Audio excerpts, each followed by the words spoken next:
Well, they say that life is a school. This universe here on the earth, this is the school, right? Because the spirit is eternal, and we have everything in the universe is its vibration, energy, and frequency. That's what Nikola Tesla said. He was a genius. He knew those things. I think that's also why he didn't go crazy in the end. He actually just wanted to isolate himself from other people who were a lot more ignorant. That's what continues on. It's eternal. So it was here before, during, and after our lives. And that's the part that we connect with when we connect with people who we love and who have gone on in transition.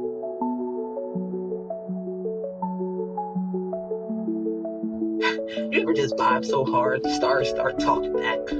They do. One's talking now. Vessel, the goddess vessel. Passenger, Katina Jones, ancestral anchor and gratitude alchemist. Sensors confirm the arrival of a being who walks between veils. With roots deep in wisdom and a heart attuned to reverence, Katina boards the goddess vessel, wrapped in the soft frequency of remembrance. Her aura carries the scent of transitions, birth, death, and rebirth, all met with open hands and an unwavering trust in the sacred unknown. The Council welcomes you. Hello of the Ethereal Voyager. How are you today? I'm good. How are you? I'm into my time travel machine here. I love it. Yes, I'm doing well. And, I've been out here traveling amongst the stars. And every now and then I run across another cosmic traveler. And so today, you're my visitor. Thank you so much. Thank you for letting me be here and for drawing me into your universe, because I'm just fascinated by your background and I'm almost mesmerized. It's just like, it's so calming and so cool. And it also reminds you of how small you are in the universe. So like all your problems are really small. The rest of the universe is enormous and we're only just part of Exactly. it. So it takes a little pressure off, doesn't it? Yes, and I love that. I love that you said that because here, nothing else exists. Just you and I in this moment in time. And that is for everyone. Nothing exists but the present. And so I bring you into my present energy so we can connect. Thank you. And what I like to do with every traveler I meet is a little icebreaker. Sure. And so what happens is there's a cosmic wheel of wisdom. And we spin the wheel, and whatever it lands on, you get to answer the question. And they're random. So I have no idea. All right. You ready? Oh God, yes, I'm ready. Okay. The cosmic wheel of wisdom. And let's spin the wheel.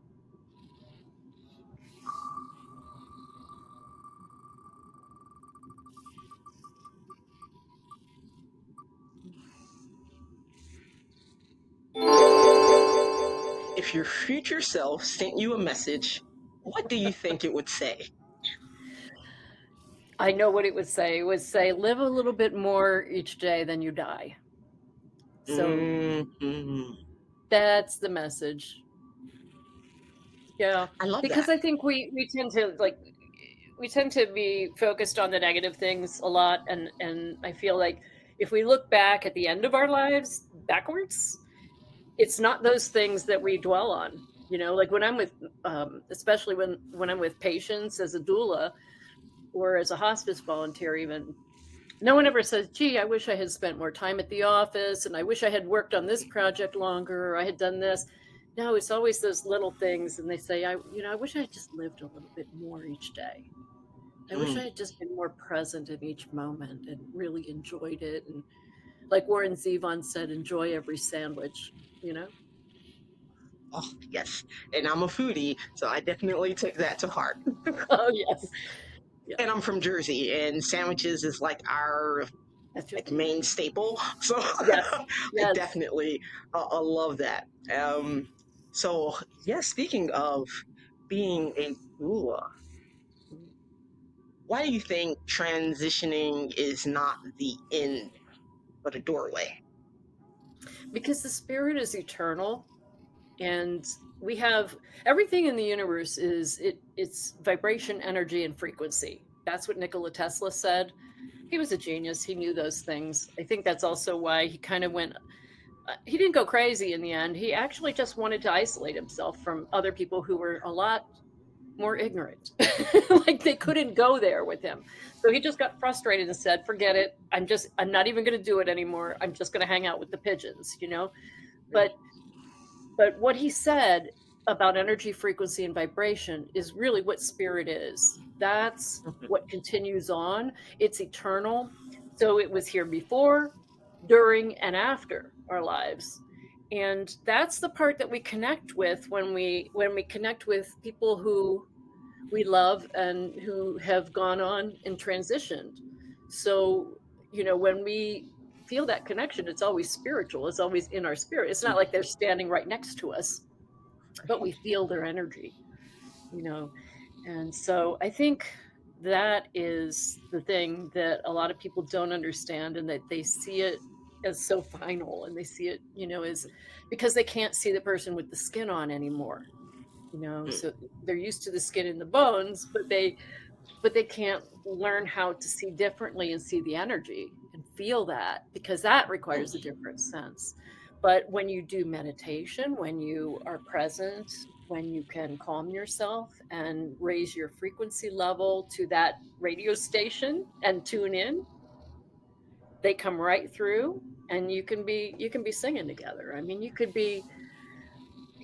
it's like you have a phone call that is interstellar or beyond this realm, and you can just talk to that person and they can talk to you. It takes time, it takes work, but you can do it. I always tell I people, never stop healing. Never stop healing the things. It's never the end. Yeah, I definitely resonate with that. I was speaking more about, I guess because it's coming up on the 10-year anniversary of my father passing, um, how my relationship with him actually got stronger after death, and that was very interesting because when he was alive, uh, like we all do, he had his trauma, and he was trying to work through it, but obviously he didn't have enough time to finish that.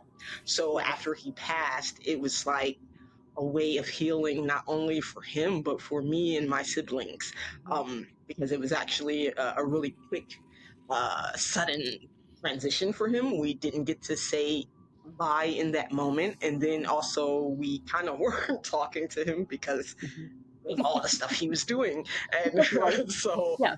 Yeah. yes, and so we kind of had a little joke about it, and it was like, because of everything that surrounded his death, how God kind of took him out because he wasn't going down the right path, and so he had to kind of put pause on that. And Uh-huh. we can laugh about it now, but it was like, yeah, like it really was like, hey, this has to stop. And now we ended it, and you all can heal. And so, yeah, I just always have been blown away about how more connected I feel with him after his Yeah. transition than before.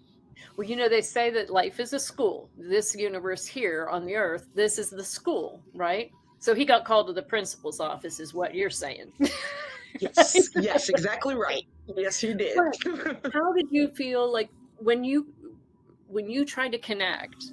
How did that happen for you? And what was it like? What did that feel like when you finally did Well, break through? actually, um, the night that he died, okay, I haven't told this story so much, but okay, I'll tell you. The night that he died, I was laying in bed, and I was like obviously distraught, but I was in shock. So I was like, I gotta go to sleep so I can go to work. Like, because we're just kind of just like, all right, life has to keep going. I don't really know how to Mhm. process this yet. So let me just try to go to sleep so I can go to work and all this. And I laid down, and as soon as I closed my eyes, felt this energy at the top of my head, and it freaked me out. So I immediately opened my eyes, and I was like, nope, whatever's happening, no. And but at a certain point, I mean, I was really exhausted. So finally, I just said, you know what, I have to go to sleep. So I just relaxed my body, and sure enough, I felt that spark, and it just went zoop, like through my whole body. And Yeah. so when I woke up the next That's day, the frequency. That's it. yes. So when I woke up the next day, it was literally like, and somebody said it sounds like possession, and I guess in a sense it kind of was, but like Yeah. I felt him inside of me. Like when I looked in the mirror, it was his Wow. face, it was his mannerisms, and you know, I would make little movements or say things that only he would say, and it lasted like that for exactly 72 hours, and not just for Wow. me, but all of my siblings. And so, yeah, that's kind of how that happened. I love that. I love that. That is just, I mean, and then did you hear him or did you sense him? Did you feel him? And then did I you have a felt him. conversation? I Mhm. didn't have the conversation yet because it was like he was almost indistinguishable from me. Yeah. So I couldn't When they separate first it cross yet. over, But it is a little once hard. Yeah, Yeah, sometimes. yeah. Yeah. So, but once he left me, then I had a dream, and I remember about 90% of my dreams. My dreams are very powerful; they give me messages. Mhm. But I had this dream, and in that dream was when I got to say goodbye. It was so strange, because he was alive, and I was like running around with him, following him around, and then towards the end of the dream, I was inside of his apartment, and there was this room, and it was flies leading me to the room. And when I walked in, it was a casket, and it Yeah. was like, all right, I can say goodbye, and all of that. Yeah. Yeah. I think it's amazing. I mean, you know, a lot of times with the hospice and the doula stuff, we're helping to heal stuff here still. And we do what we can. We can, we try to facilitate any healing if we can, especially for the sake of the person who's passing, because they don't like to leave with that energy. It's heavy and it keeps them in the room. So they want to be able to lift out because they come out through their crown chakra. Their spirit comes Mm, out through that. And so if anything is holding them down physically, energetically, or otherwise, emotionally, then that keeps them from being able to release. That's mm, also why they sometimes sneak out when, of their body when somebody goes out for a cup of coffee, because they finally just, mm, I can't do this anymore. I got to get out of here. And they're not letting me do that, so I always say when people come back in the room afterwards and they say, oh my God, there were other things I wanted to heal. It's never too late.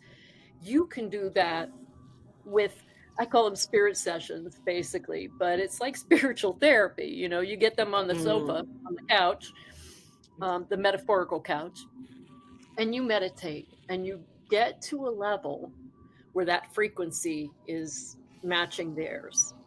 It takes a while to calibrate that. Comes through a lot of meditation practice. I use guided meditations that I find on YouTube. I might even make some of those in the future, but I think there are plenty of good ones out there to use. I like Alana Fairchild. That's one I would definitely recommend. But guided meditations help you get there. Once you get better at it, you can just use the frequency, the music. mm, And I have a friend, Fordyce, who does those, and he does different frequencies for different things, but mostly also for sleep. He does like slumber party music, and oh, I love that. he's super cool. He's on YouTube as well.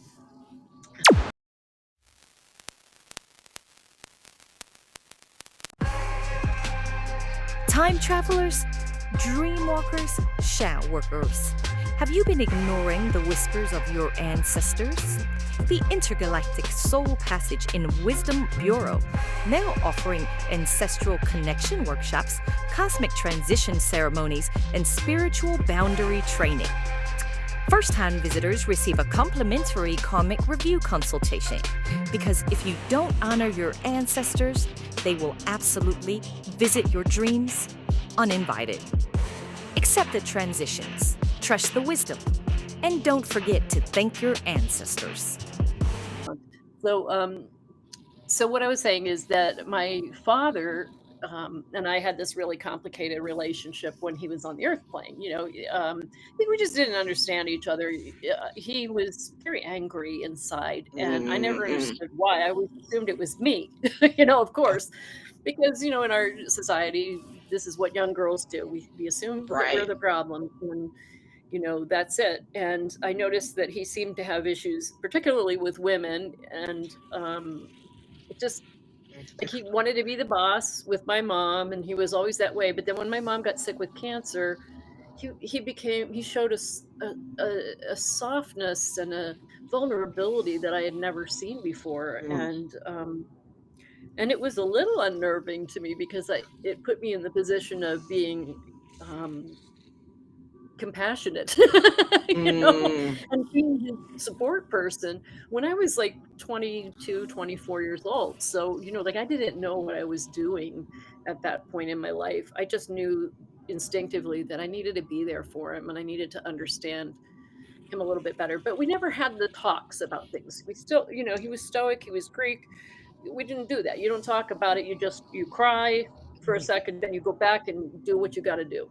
Um, After he passed, he was so excited because, and I heard him come right through. I was mm, driving down 285 going to my chiropractor. And mm, I swear to you, I heard him right in my right ear, which is where I always hear him. And he said to me, I told them if anybody could hear me, it would be you. Because he knew about the work that I did after. He knew mm, that I was doing hospice work later on, and he really respected that, and so he was really excited about it, and, I said, "Okay, well, let's talk. What do you want?" And he knew I was coming home at that time. He knew he died exactly at the right time for me to be able to be there for the funeral, even though we mm, had been sort of estranged at that point. And he was like, "I can see in your heart. I know now why you did the things you did." And like there were things concerning my aunt, his sister, that and her estate and protecting that, that I had to do. And I had to stand up to him because he was having dementia and didn't know certain things. He had a very mm, manipulative wife, so a stepmom in this, and for me, and that was difficult. And so he was real angry at me before, and then as soon as he crossed over, you could see everything clearly again. It was mm, like, he had all his senses back, and he said, "Oh my god, I'm so glad you did that. You stood up to me even you did the hard thing even when it was really hard, and I'm proud of you for that. And I'm sorry that I put you in that spot, but I'm glad you did it the way you did, and I'm glad you cared for my sister the way you did, and thank you." you know? And that was everything. But then later on, I learned that, like, I always knew the family folklore that he had this picture of himself as a 4 or 5-year-old dressed as a girl. mm, And I never knew really what that was about. And I was like, I mean, I kind of knew the folklore about it, which was that my grandmother wanted to have a little girl, and she believed the peasant stuff, the traditions from Greece that said if you dress your last born child as a girl, then your next one will be a girl. mm, So that's what she was wanting, and she didn't realize in that superstition and in that behavior how damaging that was to my dad and how invalidating it was, how hurtful. And I mean, she was basically saying, "You're not what I wanted," right. and his older brother was the golden child, so he was like, "Yeah," and then he had to give up his career to go work for his brother later on because he had this tremendous sense of Oof. duty. So he Yes. gave up a lot in his life to do for other people, and I think there was a lot of hostility about that, because I'm just resentment, because it was challenging for him. It was not what he wanted, and he did a lot for his family and for us as kids too, because we were adopted, and so like he did extra things to make sure that we were secure in our family and stuff like Mm, that in our home. But it was great for me to be able to say to him on one of those spirit sessions when I got him on the spiritual couch to say, "I acknowledge for you how sad this was. and how hurtful. And oh my God, I just want to hug that hurt little child that you were. Mm. And his response to that was just this beaming heart, Uh-huh. and just it was just it was just it was everything for him just to hear those words. Mm. And I think we really healed that. All the animosity was gone, and all of that was replaced with compassion and love and understanding. And now he's my bud, like we he saves me on the freeway. He's like, watch out, there's somebody pulling Mm. out in front of you, he's like Mm. that guy. But it's beautiful, and it's great to have that.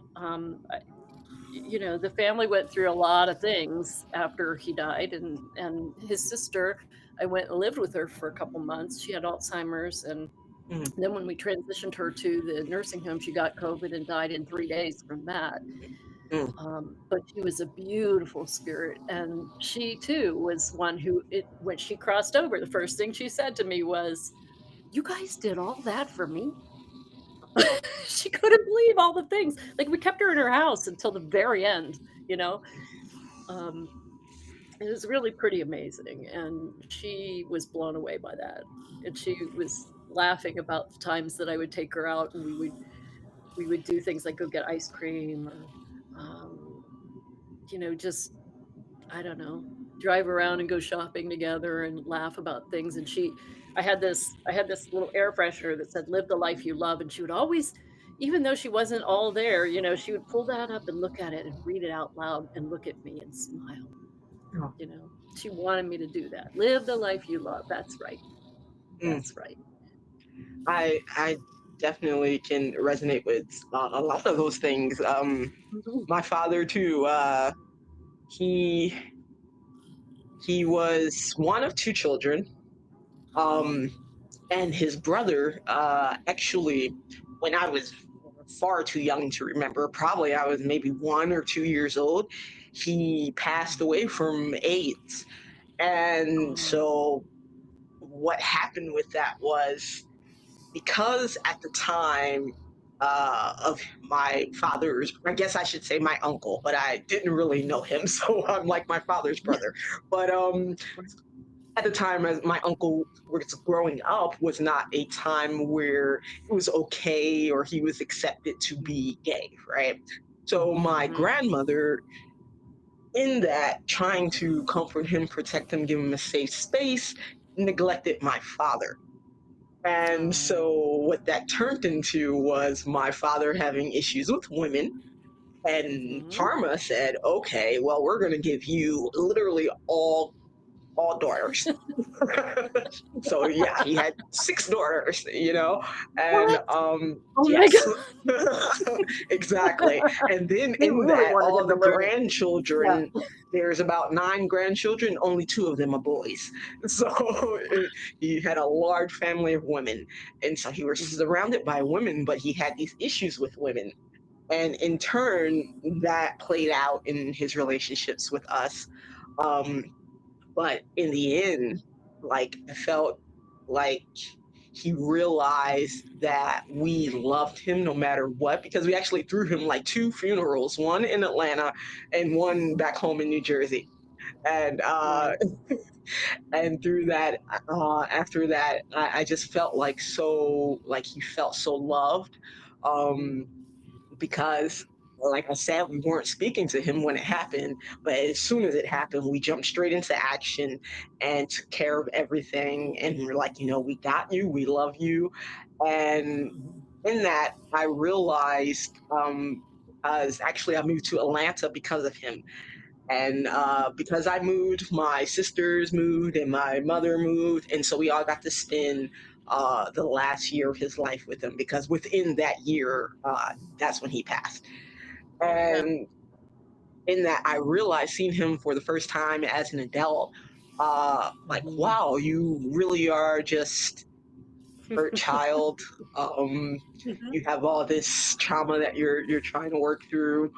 With my grandmother at the time, and then which is so crazy about that, they say things happen in threes. Oh, yeah. So my grandmother and grandfather, they got into an accident, and that's when they found out that my grandfather had, I don't know the exact term for it, but dementia that is brought on by the nighttime. Oh, So yeah, so he was having sundown syndrome. yes, yes. Yeah, And yeah, so they found out that way, and they ended up going in the hospital. Then they found out my grandmother had cancer. So then my grandfather died, and then like 6 months later, I don't even think it was a full 6 months, but my grandmother, she passed. And then 3 weeks yeah, later, that's when yeah, my yeah. father passed. And it was like, whoa, Yep, what is happening here? But yeah, in that, it was like he did get to heal everything with his mother. And he, I'm glad that happened for him. And yep, then we got to heal everything with him through it yeah, all. But it was a nightmare. It was almost like a Lifetime movie. Everything we had to go through after he yeah, died, I was like, yeah. Jesus. But Right? Yeah, but the thing is, in the end, all we really want as human beings is to be understood, heard and understood, yeah, and loved yeah, anyway, you know? yeah, And I think if we can come down to that in everything that we do, we would all be a hell of a lot better off, you know? This whole world would be so much better if we could do that. It was nice to see that. I mean, I know that we've had all these plane crashes and stuff, but the one in Toronto was pretty interesting because the plane flipped upside down. And by the way, I will never fly again after this. I know it traumatized me. I was like, oh, Yeah, I saw the film and I was like, oh no, no, no, not happening. But when that plane went upside down, everybody banded together to support each other, and they were loving each other through it, and they didn't care who was what, and Democrat, Republican, Chinese, American, Canadian. They banded together in their humanity in that moment, and mm, that's what we need more of in our universe. And I think that we are coming to that point. I hear that a lot from many of my very psychic friends. They talk about that, this is, we're elevating to the next level. yes. You know, um, this is a spiritual revolution that we're Mm, in. And I guess that's a good thing. It sucks that we have to go through a lot of trauma to get there. But that's the way it is in our relationships as well. We have to go through trauma for the lesson so that we can then heal whatever we need to heal. And that's why they call it the school of earth, and yes. that's why when we get to our life review, that's what we review, so we bring the Mm, popcorn, and or someone else brings it for us, I don't know. But I hope they have snow caps up there, because I definitely have to have those if I'm watching a movie of my life, you know even though they get everywhere, but it's worth it. The thing is, yeah. I think when we look at the scope of life and death and what it all means, really what it boils down to is that we're here to learn how to love unconditionally. Mm, And when we get that lesson, things become easier. Then you see the trauma and all the junk of life as a lesson or a stepping stone. You don't see it as a hindrance mm. anymore. Do you feel that? I absolutely feel that. And like I said, with everything that happened with that situation, in the end, it was like, we love you unconditionally, and that was all that mattered. And I think well, obviously after passing, he realized too, was like, okay, I was looking for love here and here, and I had it right in front of me the entire time. It's like, yeah, but I Well, it's think, funny because my spirit guide says that to me a lot. He says it's right in front of you. mm, It's right in front of you. He gets a little frustrated with me. I think I told you that we're in couples counseling, and we're working it out. yeah, I feel bad my for him. spirit guides, Yeah. He got they stuck with can't. me. Yeah, I'm like, listen, guys, you already know who I am, okay? So Yeah. listen, just accept Do you me. find yourself apologizing a lot to them? Because I Yeah, do. I do. I'm like, Because what look, can I listen, do? I'm sorry, but just like one more time, can you just remind Yeah. me? They're Yeah. like, You're a okay, much bigger spirit than you think. Yeah, exactly. Exactly. Well, before we started today, I pulled a few cards from my favorite deck, and I want to share them with you because I think Sure, they're pretty yes. important. I don't know if they're going to come up backwards or not, but this one is nurture. And I Mm, thought, ooh, that's a really important thing. And that's what we were talking about is nurturing the relationships and nurturing those hurt inner children, you know. And when we learn how to do that for other people, and we learn how to be present for them in their sadness and whatever they're going through, it helps us because it elevates us as well. Our frequency connects with theirs, and it rides along. It rides mm, shotgun. So we heal ourselves at the same time that we're healing other people, right? That mm. we're helping them heal. Yes. We're not healing them, they're helping. We're helping them to heal. We're supporting them and being present. So this second card, transformation. Look at the Mm, art in this. Love mm. this artist. Oh goodness, it's a beautiful deck. But anyhow, transformation is what it's really all about. It's about Yes. alchemizing Mm, our grief, alchemizing the trauma, and spinning it into gold. What is the gift in this? What is the thing that changes us and makes us better humans and makes us ready to elevate when we get there? Because you know what? I want to go to the next grade. I don't want to stay right. stuck in this one. I don't know what they said to me to get me to come back to this life because I know it's not my first, but whatever it is, it's not going to work the next time. Right. I have a good memory now. So, and this one I'm here right is, there with you. are you? Yeah, we're going to another planet, you and I. We are Hmm. definitely going to like Arcturus or something, like someplace where people just love and they're happy. Yes. Peace, Mm, because mm, that's what this is about. And helping people to achieve peace, that's the key in grief. That's the key in that last leg of life is how do we find the peace in this and where? And and is that something that not only helps them to pass over, but helps us to heal on the road forward? mm. I love It's that. funny, when my mom was dying, she said to me, she said, "Don't cry." I had to tell her. I had to tell her after her second look surgery. My dad couldn't tell her. I went and talked to the doctor and I was like, okay, what's the deal from this point? And he said, she's going to die because she had solid tumor in her stomach. And they Mm, tried to blow a hole through her with a laser so that they could feed her. And it was solid rock. And so they said, that's it. That's all we can do. And so I had to go back in after that surgery and tell my mom because she wanted to know right away. mm. And it was the hardest thing I ever did. I think.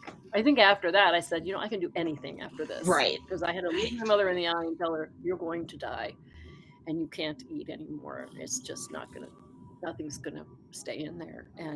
Mm, And I started to cry. And she said to me, you know what? I've been walking down the other wing of this hospital. And that's where they had the kids with cancer. She would go see them. And she said to me, if you want to cry, you don't cry for me. I've had a chance to live my life. She was only 59.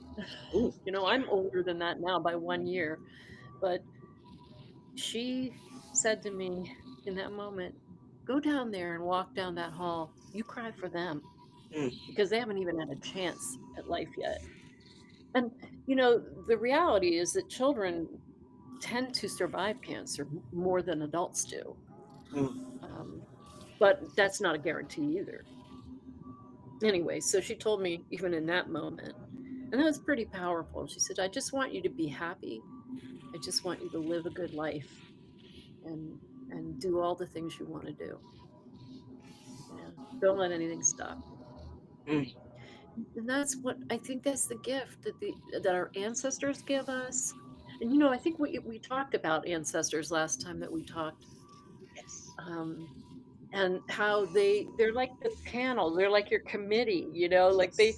like in the morning I can hear them sometimes going, oh, she's up. I'm like, really? Can I just, you know or they wake me up at 3 in the morning and I'm like, all right, who is it, who Mm, wants to talk? Because I know that that's what it is. And mm, last night it was my ex-husband, and he wanted to let me know that our old house was being torn down. They started the process of, it mm. was a 200-year-old house. and he died in the barn there. So, which was his happy place. And I think he just wanted to let me know, our old place is going. Mm. And I said, well, I hope that they put something happy and strong and beautiful there. I also hope they did a land healing because some Indians, Native Americans, were killed. They were murdered by white people Oof.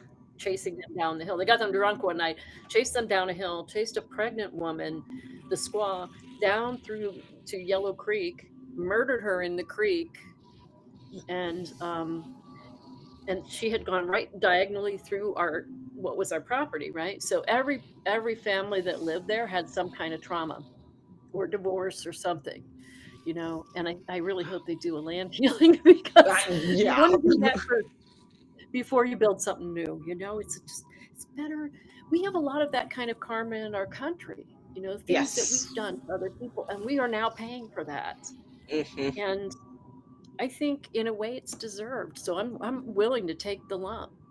Mm. If it gets us to the place of unconditional love for each other again, if it gets us to a place of togetherness and unity,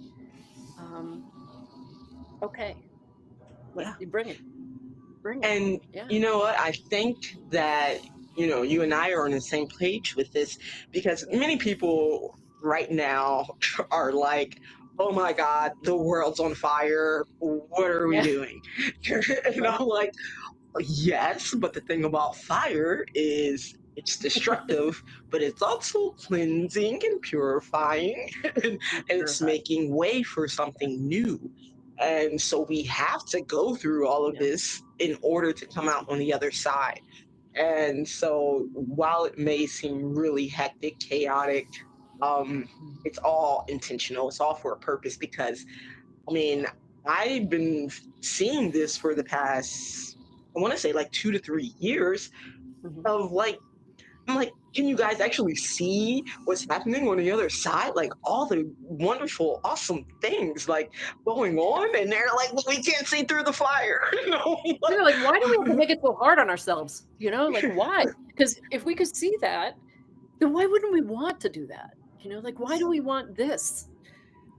We have to pay the price for some of the things, some of the big Yes, mistakes. Oh, slavery is one. you know, yes. Stuff that was done to the American Indians, another. I have a lot of uh, kind of white guilt about it in a way, but my family, I did my genealogy and I didn't see anybody on the family tree that did anything except fight with the Indians, which they did Mm, when they came over because they were on the fourth boat over. So mm, there was that. All right. So there's that karma. But I also had one relative who was hanged as a witch and in Salem. mm, But mm. it was a land grab. She wasn't I'm more of a witch than she is. And I just, make, Oh, you know, but like she didn't do that. She was in her 50s. She owned a bunch of land, probably I think 20 acres, something like that. mm, And it was a mm, land grab, mm, So it was done to her too. And she almost got up. I have the absolute, well, not the authentic original version of this, but a copy of the transcript of her court proceedings. wow. And she almost got off for it.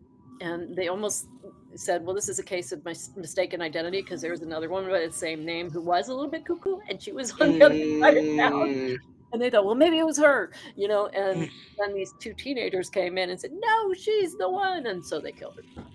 mm, mm, mm. That was it. That's Yeah. insane. Yeah, it really is. And on that note, speaking about like the power of gratitude, how do we find Mm. gratitude in death as we do in life? I think that's the Buddhist in me. That's, because I have a little bit, I'm an omniist. So I just kind of pull my little pieces of religion off the shelf and that's my religion and my belief, right? So a little bit of the Buddhists. And I think what Thich Nhat Hanh said is just beautiful. What happens is you begin to see the spirit of that person in everything Mm, because mm, because the spirit is now everywhere. It always was, but it's really now everywhere. So it's almost like if you sprinkle their ashes out everywhere and you just go out every day and talk to them, it's sort of like that. You don't have to have the ashes for that. It can be just their energy, that's in there. But it's in every blade of grass. It's in everything that you see and touch and feel and breathe. It's in the air. It's in the bird that flies by. And if you look for those things and you see those as messages, and a lot of people do, even people who don't believe in the woo-woo will tell you, oh, I saw a cardinal. That means my mother came by, Mm. Um, people believe in those things, and I think there's a reason for it. I think that they do feel a connection still, and there is something that never leaves. So you celebrate that. You celebrate the moments that never leave. And when those memories come, I think Joe Biden said it really well when he was saying to grieving families after one of the school shootings. He said, trust me, in time there will be more smiles when you look back than there will be tears. You'll reach a point where the smiles will be bigger and more than the tears. And that's a very true statement. That's the value of time in this. But it's also partly the value of the gratitude, because there's so much to be grateful for. And every blade of grass still contains some element of that person.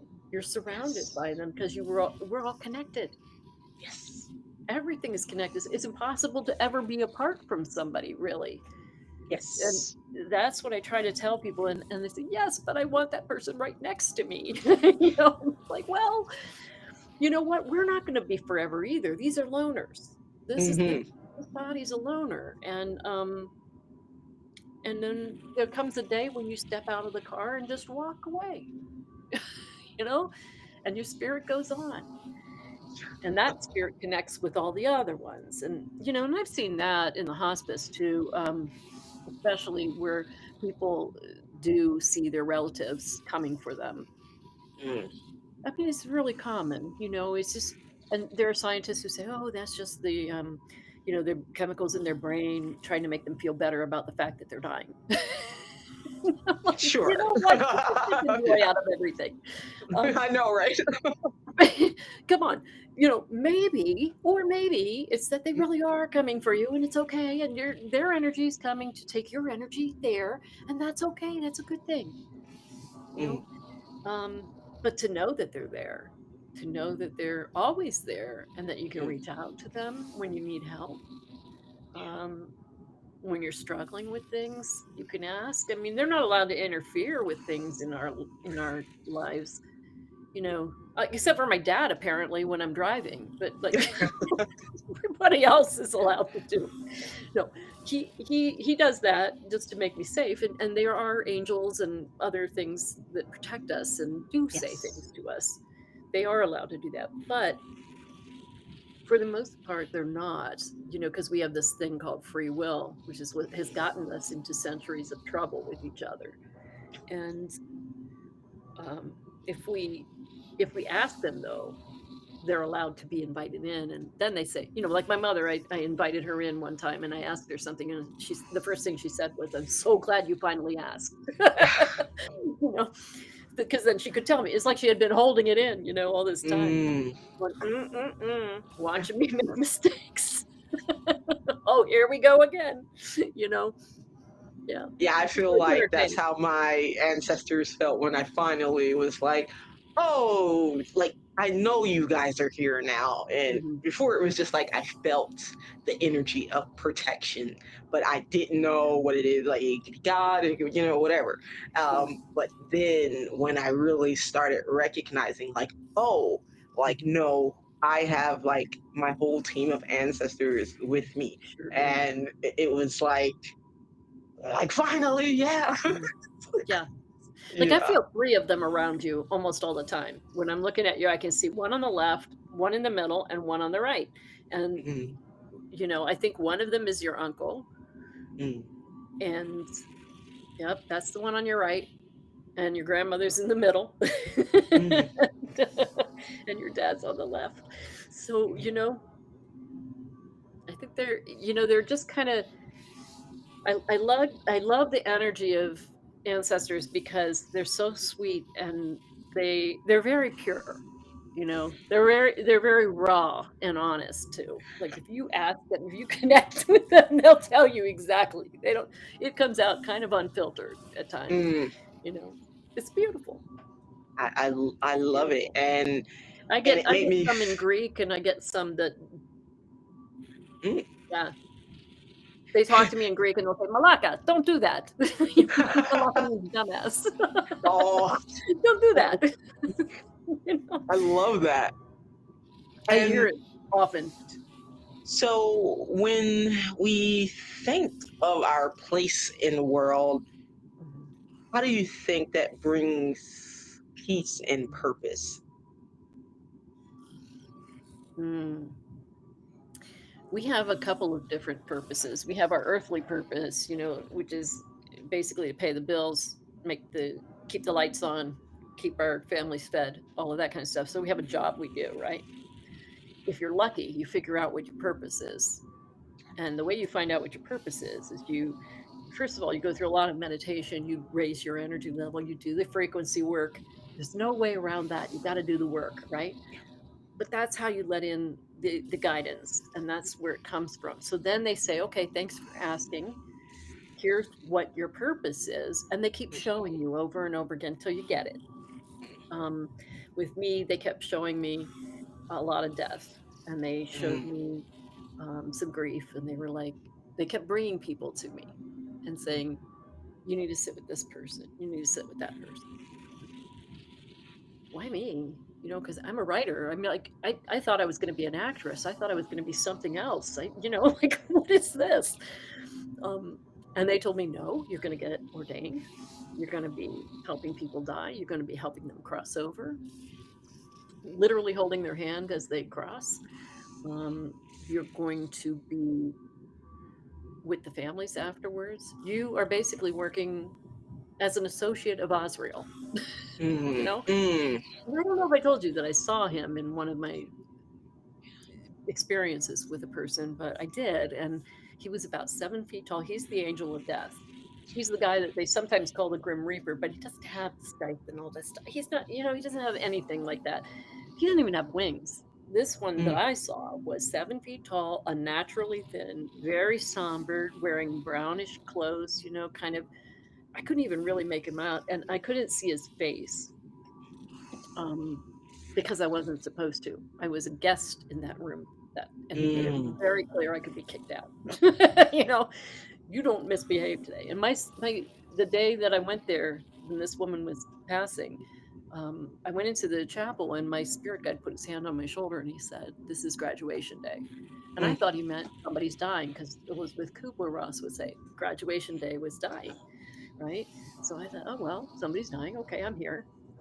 I'm here and I'm ready to serve. So I would open myself up, right, before I would go into rooms. Then I went into this room, and she had angels everywhere. I mean, Mm. not like the kind that are etheric. I mean, like, literally figures all the way around the room. I had Oh. not met this woman before, and they were everywhere. And so I knew she believed in them and stuff. But I was standing on one side of her bed. She was not conscious. I put my hand on her chest where her hand was, and just told her I was there. And then all of a sudden, all these words came through me Mm. that I didn't know. It was my spirit guide talking through me. He gave me the things to say. But I looked over, I was telling her what I was seeing. I was narrating basically her Mm. transition. And not that I was needed to do that. It was just a gift that I was there in that moment, because I guess my frequency was at that perfect pitch, and so there we were. But I saw him across the other side of the bed, and he never looked at me. It wasn't about me. It was about her. And it was about taking her over the other side and taking her hand and walking her up this beautiful golden staircase. There was a door at the top with light coming out from underneath it. He opened the door and they went through. But I told her that all of her family was waiting on the other side. They were going to be having this great big party for her. They really were having a celebration. And he was taking her over there, and it was all going to be okay. He had been with her whole life, and she just, I think she recognized him. Mm. She was very calm throughout.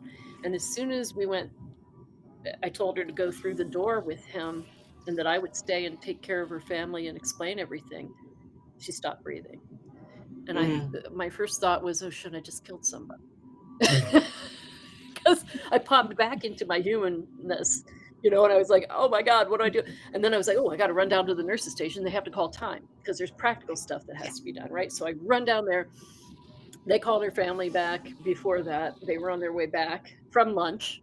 Mm. And, you know, they were crying. And I said, why are you guys crying? Did you know her really well? Were you sad? And they said, no, we had the room monitor on and we heard everything you said. And it was beautiful. And I was like, oh my God, like I had no idea.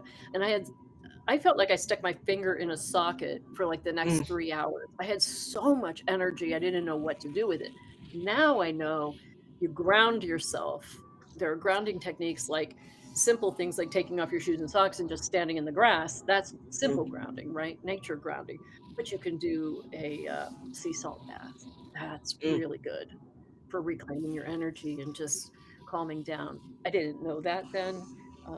But I know it now and I do it now. Good self-care. You got to have good self-care to work with these realms, because Exactly. anything could happen. Yeah, You know. I had to learn when I opened myself up fully to really ground. Yeah. Because I was excited and like, oh, this is new. But then I realized, like, oh, wow, like if I don't catch myself, I will get extremely drained and it'll be hard for me to like regain my energy. And then when I get it back, I'll get the surge of energy and then I'll be down. And it's like, so it was like up and down, back Yeah. and forth. And it was exhausting. Mhm. Yeah. What's crazy though is that we're never alone, right? I mean, Right. unless you want to be. Like if I say, okay, everybody out, I need a moment because I'm working on something and I just want to focus on it. That happens, right? But for the most part, I'm never alone. I'm in my car, suddenly somebody's sitting there talking to me. Mm. They're everywhere. And it's beautiful because like we have this dance that Mm. we're always in together in life. We're holding hands and we're doing the Greek dance together. Um, I see it that way and it's enormously comforting. And Mm. I'm so grateful for that because it's so healing. I don't feel sad in the same ways that I used to. I don't Mm. process death in the same way that I used to. Exactly. Exactly right. For me, I realized that my guides give me a lot of comfort through animals. Mhm. And like, so for the past 10 plus years, I haven't been without a pet. Like there. Mhm. Yeah, my cat, she just turned 10 years old in October. Oh, adorable. Yeah. How many pets do you have? I have two, a cat and a dog. Okay. He's 4 and she's 10.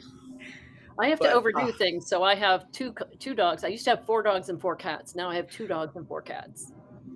yeah, I went through. I used to travel for work. I had a roommate, and we worked because she had 4 dogs, and I had my 2 cats.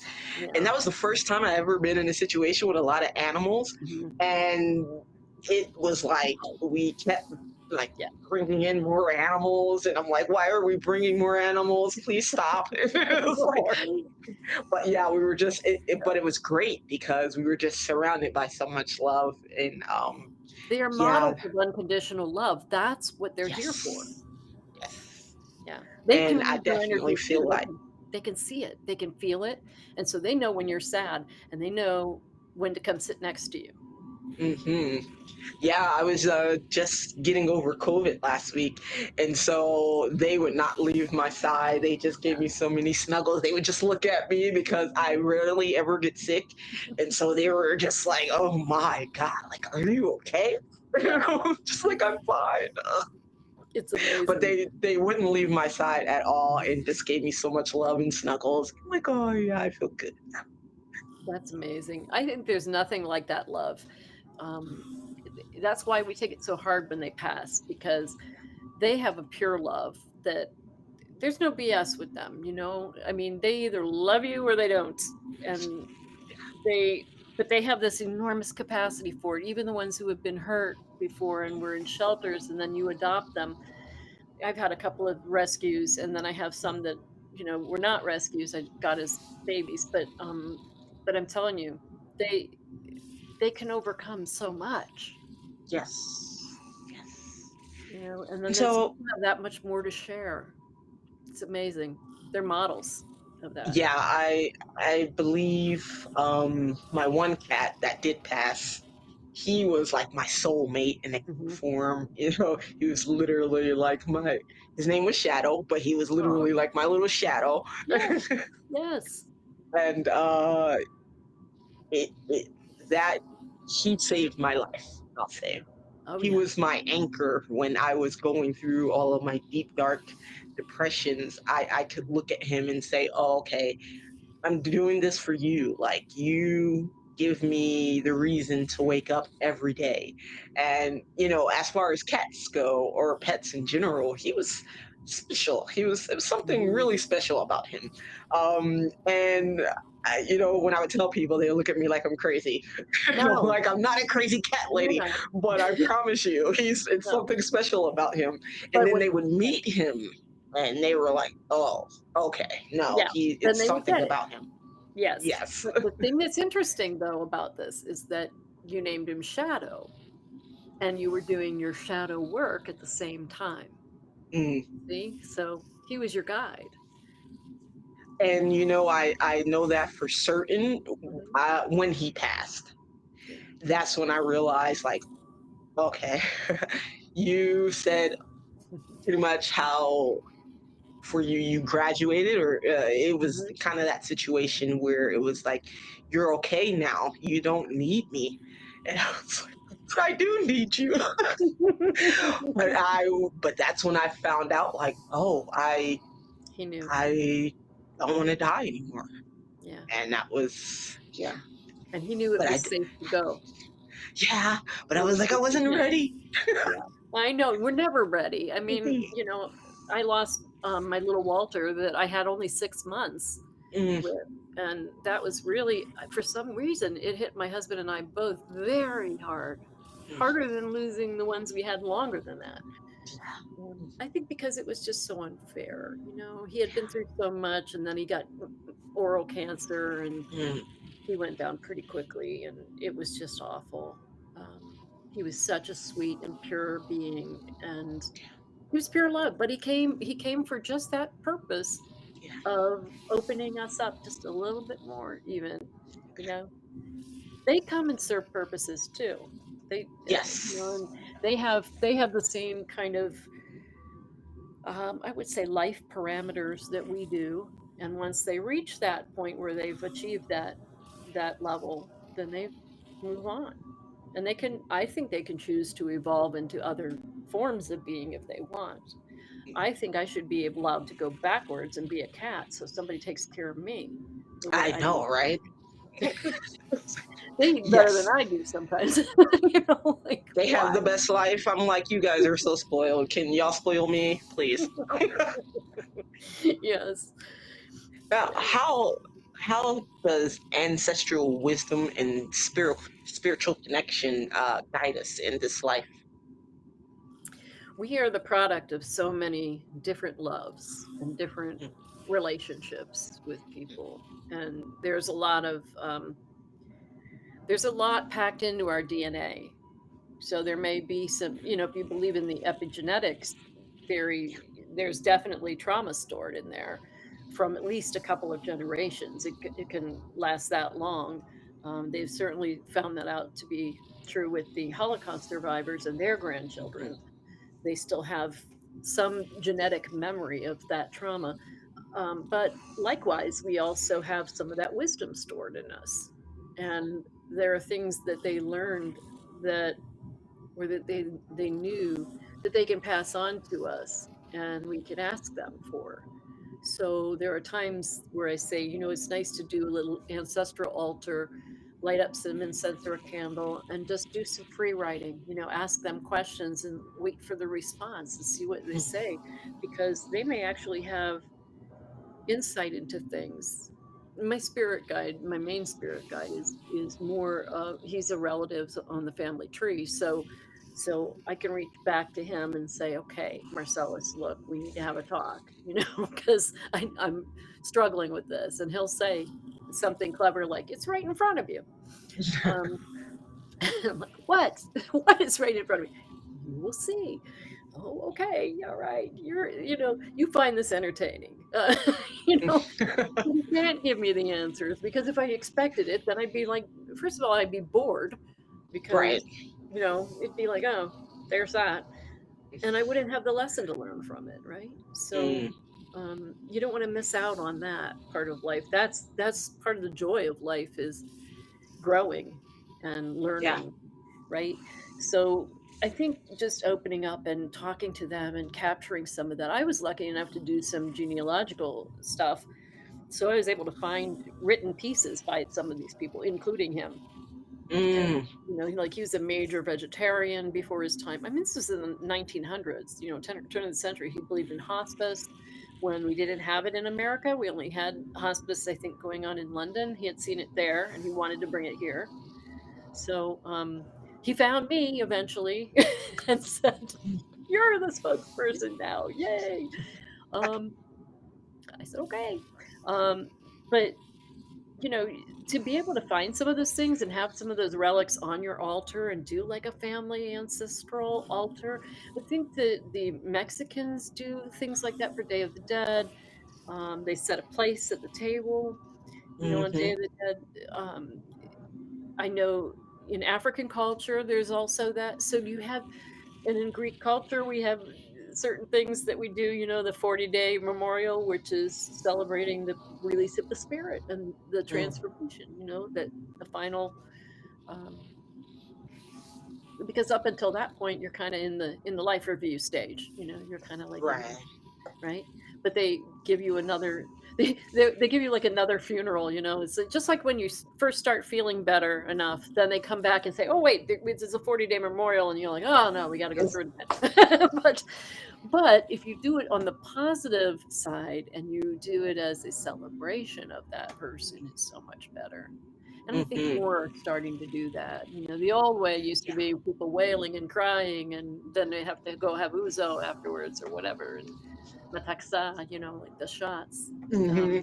They do that at the funerals. Yeah, um, I think the first time I experienced that was my sister's neighbors. They're Cuban, and someone passed. So they're like, we're having a celebration of life party, and they were just throwing this huge party, everyone taking shots and dancing, and I was like, wow, this is so cool. And I was like, I think that's smart, right? I We think it's should the way to be. celebrate them Yeah, instead of mourning. yeah. Celebrate everything they were, because that's so much bigger than this little piece of time where they just went to another room. Right. You know, the whole landscape of their life is so much larger. It's like that immense universe and galaxy behind you. It's it's that again. Um, but yeah, I tell my kids I want them to do like a Katina Jones end of life clearance sale in my honor. Like, take the stuff they want first, then sell everything else. Great big garage sale, and advertise it as such. Like, there should be a sign that says that end of life Mm, clearance sale. I want mhm. that. I love that idea. Yeah, one last hurrah, but in a good way. And Yes. don't be sad, um, because we're all going to go through this. Nobody gets out of this life alive, but our spirits do continue, Mm, and those are eternal. So that's why when you do your spiritual work, you do your uh, inner psychology. You're working with doing the what they call the work, right? right. That's why we do it, because we're ensuring that our spirit is okay going forward, Mm. because the body's a loner. Now, if people wanted to open themselves up to be able to receive messages from beyond the veil, how would they go about that process? Best way to do it is to start off by doing the guided meditations and things like that, lighting some incense, creating an intentional space, like that ancestral altar, really being intentional about wanting that communication, and then opening yourself up and learning to trust what you see and what you hear. So I tell people always start with a little notebook, just one of those little teeny notebooks, or even just the note app in your phone, and just start writing down some things that happen, because you start noticing a pattern. You start to notice, oh, this is happening more frequently. Oh, Mm, I'm having more dreams about this, or I have questions about this and I really want to find some answers. If you need to work with another person, you can work with a person like me, or you can find a number of mediums that do that kind of work. I do it kind of a little more like I have kind of a mix, because I'm doing my master's degree in social work at the moment, but I'm mm, also very metaphysically minded, and I have a degree in metaphysical counseling. So I kind of do a little hodgepodge of both. I like to think that there's a little bit of sanity and reality in it. It's not too woo woo mm, that way, and that seems to be a little more palatable for people who tend to be afraid. They're like, oh, it's like a Ouija board. I don't want to do that. I don't want right. to call in the evil spirits. I have never once met an evil spirit because I don't Mm, vibrate there. I don't hang mm, out there. Um, I can feel negativity of other spirits, and things that they experienced if they show it to me. Like when I go to museums, it's really funny because I'll see things. They'll show me, like, oh, I had a miscarriage in this room. I see this woman sitting up mm, crying in bed, and I'm like, okay. And then the tour guide will say, and so had a miscarriage in this room. mm, And I'm like, yep, yeah, I knew it, because I can feel it, I sense it. But that doesn't mean that regular people can't feel that. Of course they right. can. I'm a regular person. That's how I know. Right. Well, I'm as normal as I can be. I mean, let's quantify that. So, how, okay, Mm. actually, if you could describe the unseen world in one feeling, what would it be? Oh my goodness. Huh. A feeling. That's a really good question. I would say that feeling is awe, Mm, because it's so much bigger and so much more beautiful and so much more rich than we ever could imagine.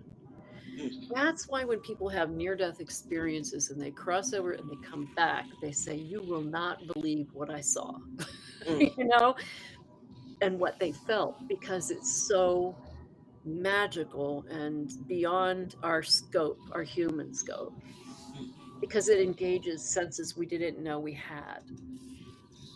It's you're firing all cylinders in that moment, mm, and you can feel everything, see everything, and it's all in real time, and it's all timeless at the same time. Does that make sense? yes, to me, but Yeah. Yeah. That's why it's awesome. That's why it's awe inspiring. And um, I've had that experience with people where they have one eye closed and one eye open, and they're telling me, you should see what I'm seeing. And I know I'm going to be there, and I'm going next Tuesday. And I'm like, what? Yeah, they told me it's okay, though. Don't tell oh, anybody. mm, Okay. All right. Um, it's beautiful. yeah. So Life how is can we so start gorgeous. living with more intention in the present moment?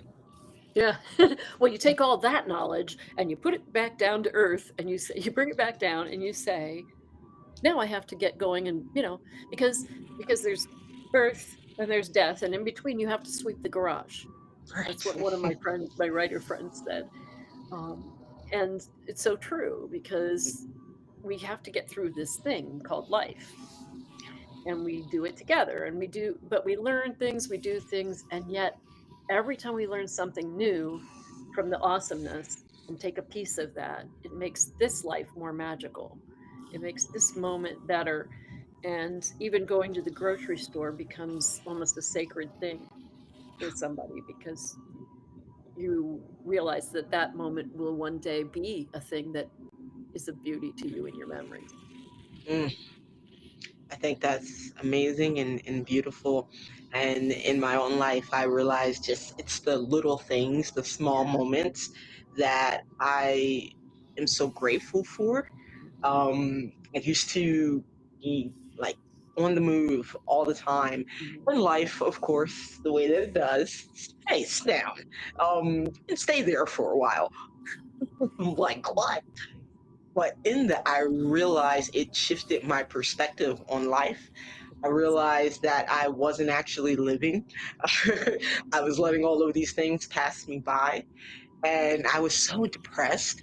Like, I knew it was bad when I was making the most money I ever made in my life. Mhm. And I was Mhm. like, I don't want to be here. Yes. And Yeah, it's funny how that happens, huh? Because it can't buy happiness, it can buy everything else, but it everything cannot buy else. that. Yeah. Yeah, and I had to really dig deep and be like, well, then why do you want to be here? What will make you want to be here? And it was when I could wake up and just experience something as simple as being able to have the time to walk my dog. Yeah. And that just to be able to start my day off like that in nature and with, someone that I love Yes. just changed everything for me. And I realized, yeah, we're all 2023 was like my catchphrase was like, we're worried about the wrong shit. But yeah, but I realized like, yeah, we're worried about the wrong stuff. We are. Like life is beautiful and it's little moments that make it worth living. you know. It's all the little moments that are the things you remember in that final moment. I guarantee you. It's Mm, not those big things, it's those little things, mm, because those are the things that somehow mean so much more in the end, and because when you add them all up, they become this enormous thing, right? But also, you know what, it made me what you said made me think of what Wayne Dyer used to do every day. He would wake up every morning, and the first thing he would say was, "Thank you." mm, First words out of his mouth every day, and I try to do that too. I try to say thank you every morning. mm. Sometimes I try to say it at night too before I go to bed, because Yeah. thank you for this day. Thank you for the things in it. Not always easy. We have life things that happen, you know? Um, Yeah, even in that breath, when I was down last week, I was like dead for a week. yeah. But in that, I realized like actually, even though I'm super sick, this is a blessing, and thank Yeah. you for giving me the chance to just be and exist and not have to do anything. And just Thanks for like the I didn't know I vacation. needed this, but thank you. Right. You just needed to recharge, you know? And maybe that's the case. I mean, maybe that's why we get sick sometimes, and it's on purpose, that we get out of balance. Edgar Casey used to say it's an alkaline acid balance. So we Mm, get sick when we have more acidic stuff. And hmm our American diet is so acidic, so hmm like we're always sick, you know. I do think that there is something to that, because when I get sick, I go alkaline almost immediately with stuff, and I start to feel better. So um, that's a good thing to do to get that balance back, because real illness like that can't survive in an alkaline environment. Um, you can't go 100% alkaline, because that would also make you sick. There's too much of a good thing either way, right? So you got to strike that balance. But I think, yeah, sometimes we're told we have to slow down. And if we don't do it, then the universe makes sure that it happens, or our Yeah. spirit guides or our ancestors, whoever's in charge that day. Yes, and you're right about the alkaline. Mhm. Because in that I did like my body had to reset, so I couldn't eat. Like I literally just started eating 3 days ago. Right. Yeah, Yes. yeah. So, but I had to start with fruit and all of that. But I mean, it was like I feel I feel so much better. But Yeah. yeah, I definitely had to reset. I definitely had to listen to my body because it was telling me, hey, maybe you should take an extra nap or something. And I'm like, Mhm. what are you Mhm. talking about? I gotta work. It's like, We don't no. want to listen to our self-care sometimes, and we really should do that more often. Our society is like, we got to go, go, go, go, go. And, our bodies need us to relax and just chill and do things like just play a work game or just do something, where you're quiet for a little bit and recharge, recalibrate. That's what I say. I tell my husband, I'm Yes. recalibrating when I'm playing my little word game. You know? Right. No, yeah, I totally agree with you on that, because sometimes I will just take like 10 minutes and play a little game, and because in that moment I'm literally just playing the game, nothing else is happening, and that just kind of resets me. So yeah, exactly. I Yeah. can resonate with that for Yeah. sure. And we can do that during grief too, because during grief we feel like that we're obligated to sit there and be sad all day, or something. And we think that, oh, well, I must be sad because this person died. And if I don't do enough crying, then I'm not showing them that I love them, that I Mm, truly love them. And that's not the reality at all. It's the opposite, in mm, fact, because if you're not crying, if you're smiling and you're loving that person and you send them love and you allow them to send you love back, that's a true celebration of life. mm, That's true healing. And that's really acknowledging and honoring who they were to you more than the tears, even. I'm not saying tears are invalid. I'm just saying that they're a little bit selfish because, you know, yeah, yeah. and I hear that. yeah, yeah. And so, for the people out there listening, what practices can they do to help them connect more with their ancestors while being able to remain fully present? Mm. Well, I did something interesting. When I first started this work, I made a little card deck with each of their pictures on it. Mm, And I did real artsy things. I put like glitter over them and stuff. I made it really fun. And I put them in um, a little, almost like a purse, but it was like this big.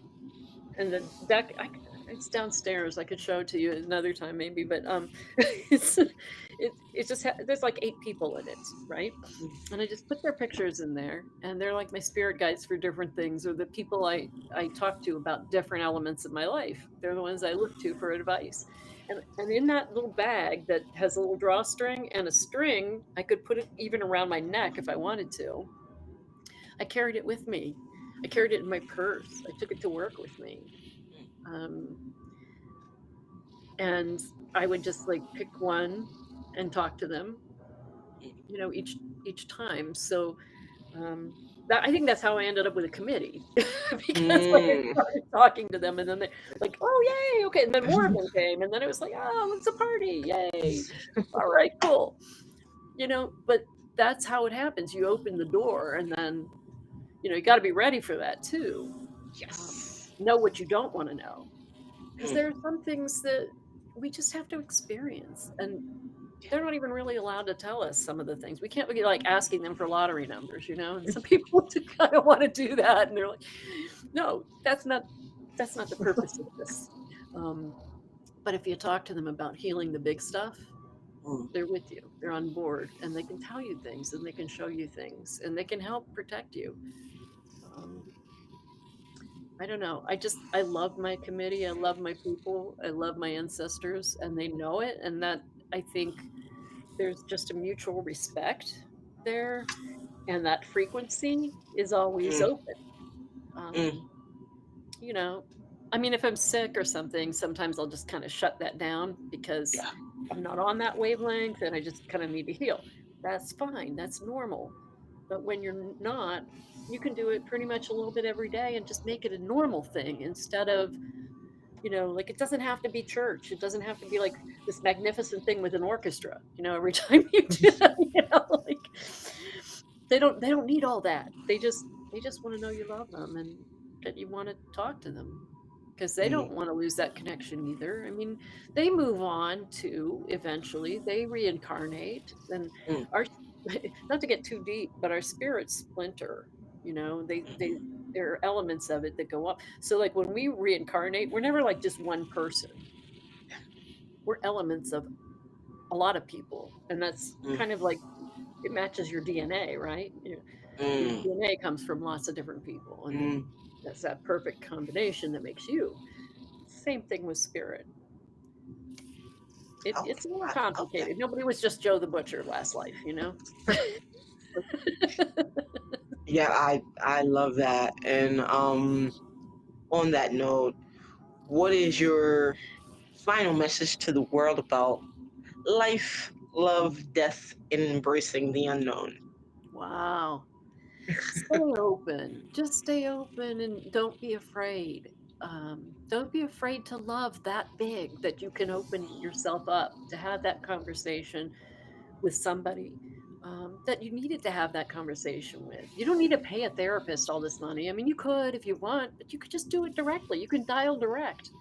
And I think that we do a disservice by telling people, no, it's over and it's done. As soon as that casket is closed, it's over Yeah. forever, you know, and then you have to like go on with your life somehow.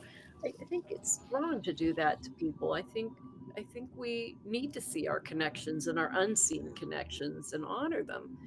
A lot of other cultures do that and celebrate that, and they are pretty well adjusted people. You know, they Yes. don't seem to have the same problems we have here in America, right? So, I mean, you know, You're I think absolutely right we about need that. it. Yeah, I think A we're lot of the the other yeah. cultures around the world, because of the connection, the way that they hold their ancestors in high regard and then keep those lines of communication open. Like you said, they just seem to be more grounded, more loving, more open.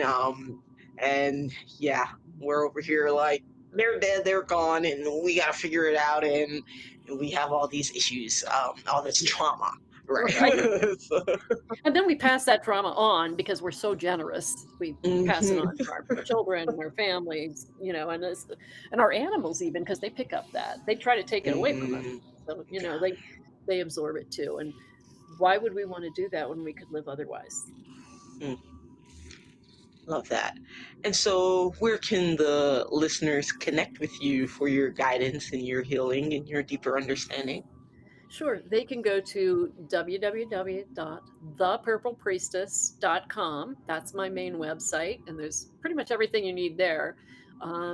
And let's see, there was something else. Oh, lulu.com. I have my books and my workbooks there, and I'm going Mm, to be having a digital meditation deck there too. And that'll be another way that people can use another tool to mm, connect with their deceased relatives and people that are still with them in spirit. So look for that in the near future. But that's all going to be at lulu.com, and then I think Deckable for the card deck, the digital card deck, which is something you can keep on your phone and do. You know, I like things to that's be awesome. portable and handy. I don't like them to be just, you know, just physical.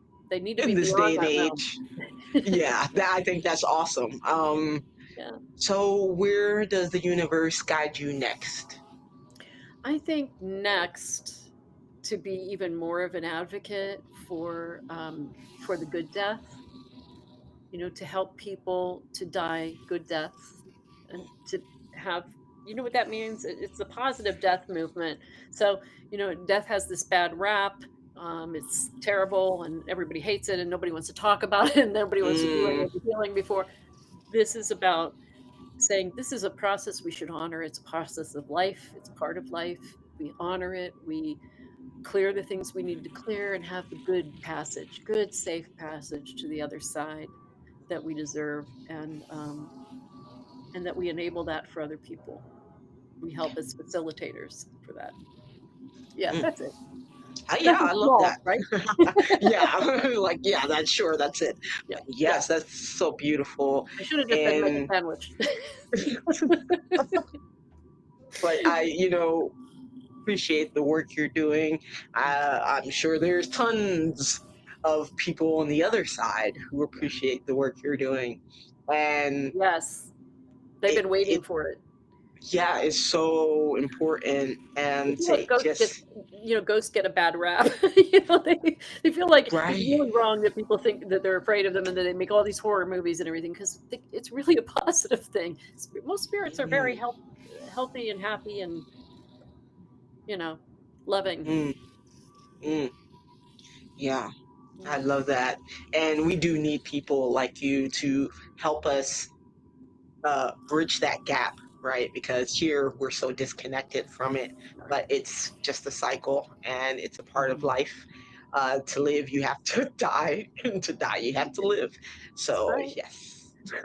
Yeah, it's But beautiful, and I'm glad you see that, and I'm glad for all of the things that you've been through that have helped you to come to that point and to bring you to me. So I'm grateful yes, for that as well. It's been a pleasure talking with you. You're wonderful, and you have yes. great energy, and I'm so glad you're here. Thank you so much. And I love your energy as well. And I'm sure everyone can feel that. But yes, and thank you so much for joining me here. Yeah, no problem. We'll jam again. Yes. Till next time. Sounds great. Thank you.